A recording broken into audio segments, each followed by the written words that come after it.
Hola, ¿qué tal amigos, personal docente, alumnos, compañeros y personas que me ven en este momento? Me presento, mi nombre es Saúl Ángel Extremo. En este momento estoy trabajando en el área de la docencia, en el área del arte. También soy bailarín profesional, coreógrafo. Me dedico también mucho a la investigación educativa, soy investigador educativo.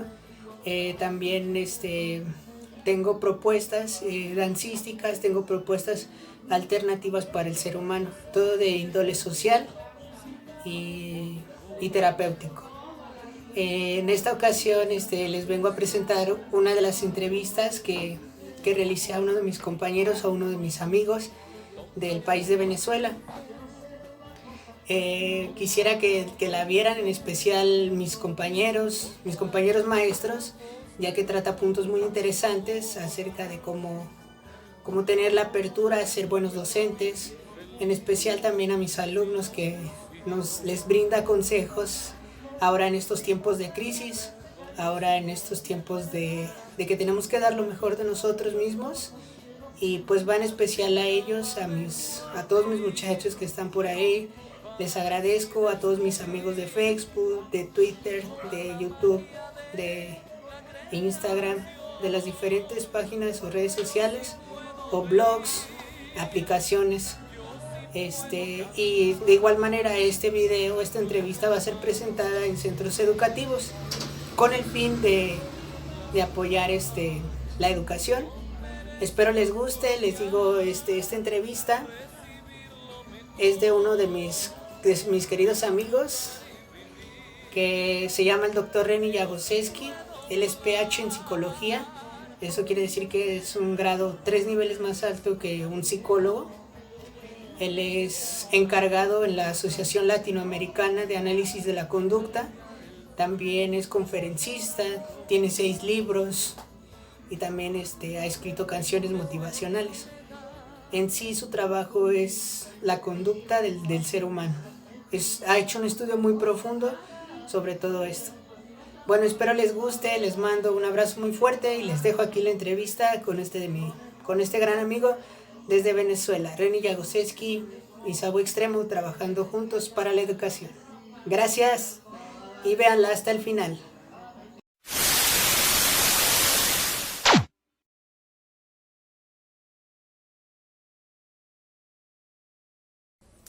Yo soy de los que piensa que todas las personas tienen en alguna medida una vocación.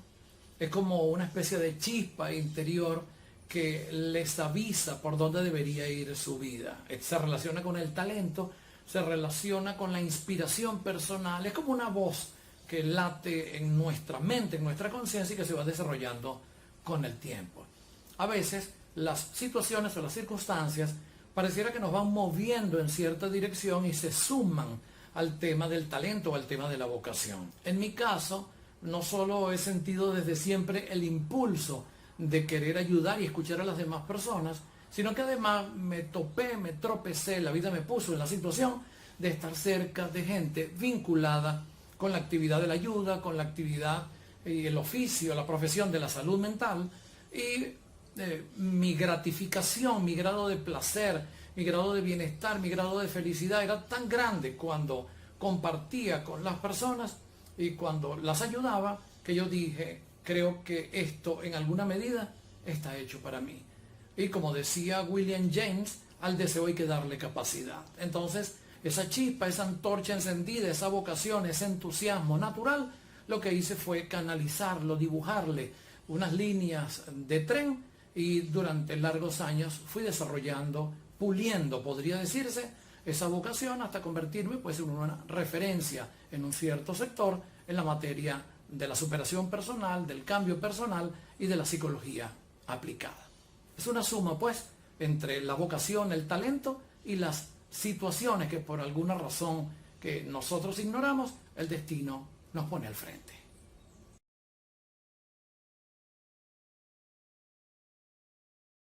Bueno, las emociones son flujos de energía con información. Son flujos de energía para las cuales tenemos una disposición automatizada. Es decir, nacemos con cierta programación para responder a ciertos eventos y estímulos de nuestra existencia. Con nosotros nace la curiosidad, con nosotros nace el asco, con nosotros nace la alegría, con nosotros nace el miedo. Hay un paquete de emociones que viene en nuestro código, en nuestro ADN, que pasa de generación en generación, y hay algunas emociones que son un poco más sofisticadas y que involucran aprendizaje social y aspectos ya de orden cognitivo, como por ejemplo la culpa, que amerita pensar que hicimos algo mal, es decir, que amerita un código moral, o la nostalgia, que es una emoción combinada entre algo que recordamos y que extrañamos y que al mismo tiempo ese recuerdo nos produce alegría. En cuanto a cómo podemos mejorar las relaciones con las personas desde la emoción, pues por supuesto depende el tipo de emoción.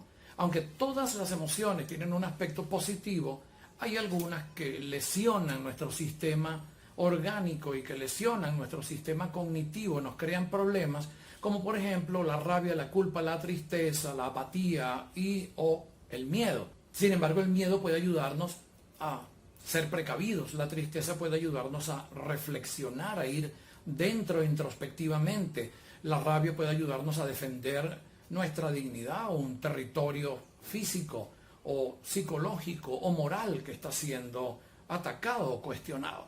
De tal forma que tomar las emociones implica seguir, escuchar nuestra naturaleza interior. Y si en las relaciones lo que buscamos al final es, por una parte, armonía, porque ¿quién quiere vivir en conflicto?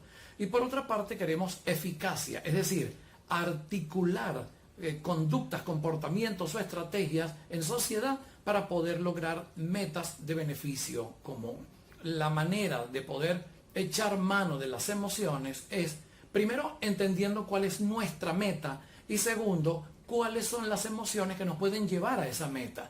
Por ejemplo, si una persona quiere tener éxito, es muy difícil que pueda tener éxito si consideramos que la persona está en la tristeza o está en la apatía.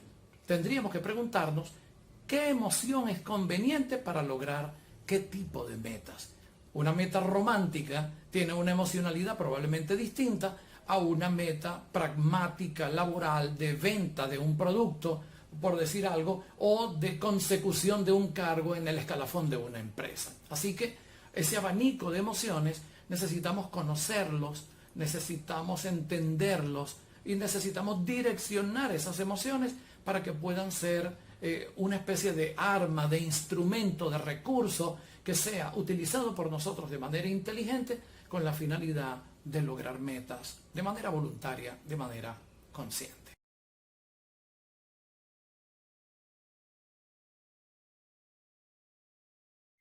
La inteligencia emocional fue popularizada a través de un libro llamado con el mismo nombre, La inteligencia emocional, de Daniel Goleman.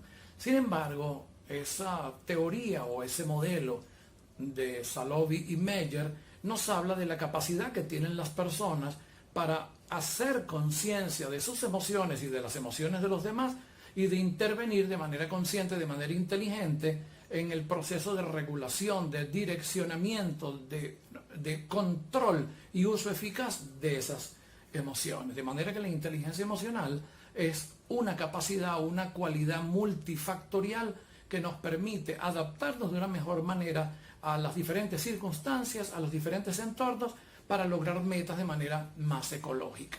En el modelo clásico que propuso, o que más bien difundió Goleman, el modelo clásico nos hablaba de autoconciencia, nos hablaba de autorregulación, nos hablaba de automotivación, nos hablaba de habilidades sociales y nos hablaba de empatía. Si tomamos este modelo o otros modelos que ya están en la palestra y que se han difundido, la esencia es recursos de los cuales podemos valernos, aprovecharnos, apoyarnos en ellos para que nos vaya mejor en nuestro desempeño adaptativo en la vida, en el mundo, en la sociedad.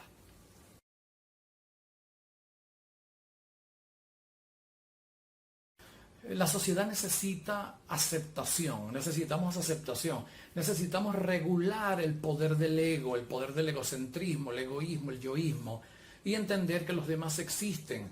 En el caso, por ejemplo, de las medidas de higiene y en las medidas de aislamiento social, resulta fundamental la idea de la empatía, la idea colaborativa, aquel refrán o aquel eslogan de cuidándome te cuido y cuidándote me cuidas, tiene una enorme vigencia. Al mismo tiempo, se necesita mayor orientación al amor y menor orientación al poder. De manera que el mundo necesita conciencia, el mundo necesita amor, el mundo necesita empatía, el mundo necesita solidaridad, el mundo necesita reducir el egocentrismo y entrar en una onda que sea más colaborativa, sin que eso cercene, sin que eso coarte, sin que eso limite el poder del individualismo positivo. Es decir, las aspiraciones, sin coartar o cercenar las aspiraciones de cada sujeto, porque hay personas que son más trabajadoras, más esforzadas, más estudiosas, más aplicadas y más ambiciosas. En resumen, eso es lo que creo que necesita el mundo en este momento. Una gran dosis de conciencia, una gran dosis de amor y una gran dosis de empatía inteligente.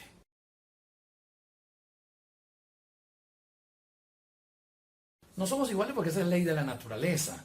Si describiéramos grosso modo la personalidad, tendríamos que decir que hay factores biológicos, factores psicológicos y que hay factores sociales. Una persona, cualquiera que me esté viendo ahora, no tiene mi misma biología, aunque podamos tener unos patrones similares como raza humana, como especie humana. Nacemos, crecemos, nos reproducimos y morimos. Eso ocurre en todos. Como decía Buda, la enfermedad, la vejez y la muerte nos igualan. De manera pues que en ese sentido todos somos iguales. Sin embargo, cada quien tiene una combinación distinta en su ADN. Hay gente más propensa a la ansiedad, hay gente más propensa a la alegría. El balance químico en cada cerebro es distinto y tiene que ver, en primer lugar, con la genética, con la herencia, en segundo lugar, con las experiencias vitales, porque un niño que ha crecido amado, un niño que ha crecido adorado, respetado, valorado, con alta autoestima, no va a funcionar igual socialmente que uno que ha sido mancillado, ignorado, humillado, amedrentado. Y en tercer lugar está pues la influencia directa de los patrones sociales, y todavía habría un cuarto factor que tiene que ver con la voluntad personal. En este momento, como adulto, yo podría tomar la decisión de cambiar pensamientos, esquemas emocionales o hábitos. La naturaleza no uniforma, la naturaleza diferencia. Ahora, para vivir en sociedad, sí nos adaptamos. Para vivir en sociedad, seguimos un conjunto de reglas éticas, morales y legales. Entonces allí, hasta cierto punto, voluntariamente aceptamos uniformarnos en torno a ciertos acuerdos generales.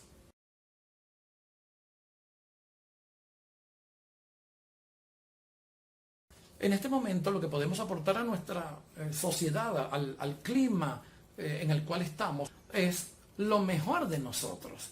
Una persona más consciente, una persona más inteligente, una persona más solidaria, una persona más tolerante, una persona más disciplinada, una persona más responsable, evidentemente que va a generar un tipo de pareja, de familia, de vecindad, de sociedad, de comunidad totalmente distinta a una persona indisciplinada, a una persona negada al estudio, a una persona apática. Es decir, cada quien no puede sino dar aquello que tiene.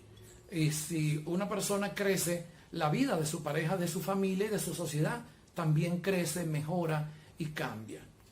Cada quien solo puede dar lo que tiene.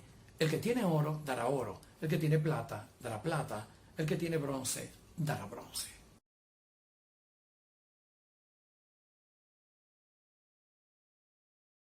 El equilibrio entre una persona más inteligente que otra lo da la misma sociedad. La sociedad premia a aquellos que destacan y sanciona a los que prefirieron no pagar el precio. Sin embargo, yo puedo ser más inteligente en el deporte y otro puede ser más inteligente en la música. Yo puedo ser más inteligente en mi relación de pareja y otro puede ser más inteligente enseñando. De manera que no debemos resumirnos al concepto de inteligencia clásico. Ahora sabemos por el modelo de Gardner que nosotros tenemos muchas inteligencias. No se puede comparar, por ejemplo, a Albert Einstein con Baryshnikov, o no se puede comparar a Baryshnikov con Michael Jordan, y así sucesivamente. Todos tienen una inteligencia distinta y al mismo tiempo desarrollable. Queda en cada quien pues poder alinearse en la sociedad y ocupar un rol. Si ponemos juntas a 10 personas, ellas no van a actuar igual. Van a actuar de manera diferente. El más audaz, el más atrevido y el más ambicioso seguramente va a destacar. Y aquellos que sepan manejar mejor sus relaciones también tendrán más éxito social.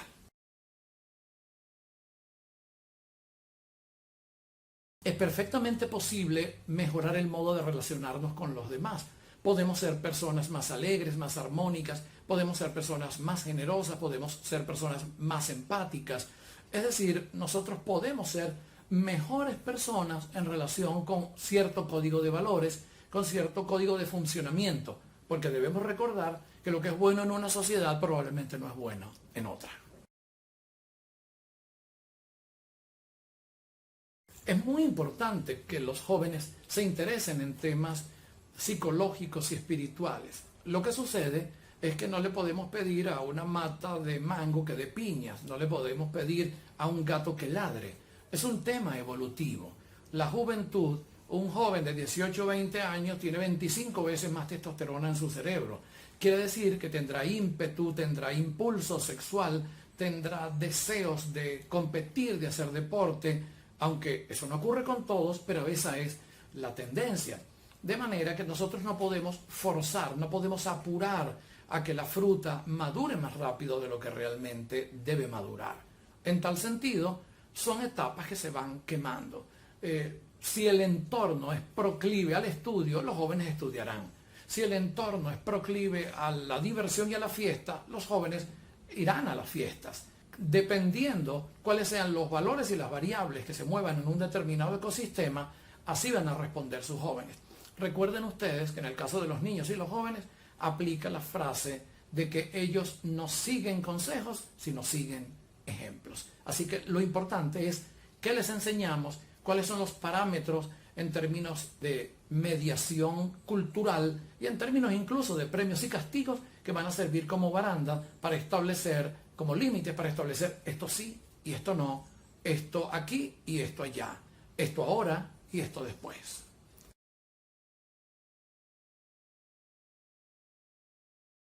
El llamado para el cambio a veces surge desde adentro. Algunas personas tienen mentalidad autocrítica, algunas personas nacen, evolucionan, tienen un grado de conciencia mayor. Sin embargo, otras aprenden es viendo lo que ocurre con los demás, es decir, aprenden por modelaje.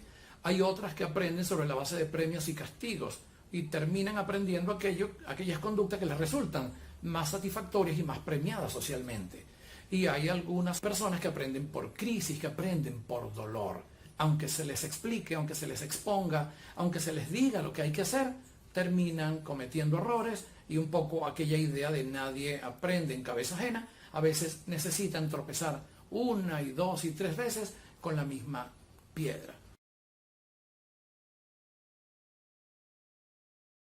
¿Qué deben hacer los docentes para poder tener a sus alumnos motivados? Lo primero, motivarse. Lo primero es dar el ejemplo. Lo primero es predicar con tu conducta. Acabamos de decir que es preferible dar el ejemplo. Eso lo decía Bandura por los años 60-70 del siglo pasado con su famoso aprendizaje social. Aprendemos de aquello que vemos y de aquello que vemos que es premiado o rechazado o sancionado en los demás. Por otra parte, se requiere tener conocimiento del funcionamiento de la conducta para saber qué motiva a un joven, a un niño, a un puber, a un adolescente. Y además se requiere, por supuesto, habilidad comunicacional y conocimiento de la materia. Con esta sumatoria de variables y con un corazón deseoso de enseñar, lo que vamos a hacer es despertar la creatividad, despertar el entusiasmo, despertar el sentido crítico, despertar las ganas de aprender y a partir de allí estaríamos entrando entonces en una educación desde la autoestima, en una neuroeducación en la que se activan los estados mentales correctos que tienen que ver con la sana competencia, con la alegría, con el entusiasmo, con la motivación, porque ahora sabemos que se persevera más, se ejecuta más, se desea más cuando la motivación es alta. Esas son las piezas del rompecabezas para una educación que pueda generar un joven que sea hombre o mujer y que sea gestor de un futuro más autónomo, más libre y más creador. Pues desarrollar comportamientos positivos tiene que ver en primera instancia con la autoestima, tiene que ver con el hecho de querernos, con el hecho de apreciarnos, con el hecho de tener metas claras, con el hecho de entender que la vida es una oportunidad realmente maravillosa y que hay mejores maneras de vivirla. alejándonos del conflicto, alejándonos de los vicios, siendo personas más confiadas en nosotros mismos, siendo personas más responsables, siendo personas más disciplinadas. Entonces es posible aprender, es posible cambiar, pero debe partir del amor propio. Y en buena medida ese amor propio, ese factor de autoestima, nace en la educación. Primero en el hogar, luego en la escuela, luego en la empresa y en los medios de comunicación. Y para aquellos que tienen cierta visión religiosa, pues también en las iglesias, en los templos, en los cultos. Todos tenemos el potencial de crecimiento porque en nosotros late, priva, bulle, emerge automáticamente la curiosidad, la creatividad, la iniciativa y la voluntad. Nosotros somos seres logradores, somos creadores, queremos mejorar, somos seres evolutivos. Mientras más nos hagamos conscientes de eso y aprendamos a adaptarnos a nuestros entornos, podremos detonar la motivación y la ambición para ser mejores cada día.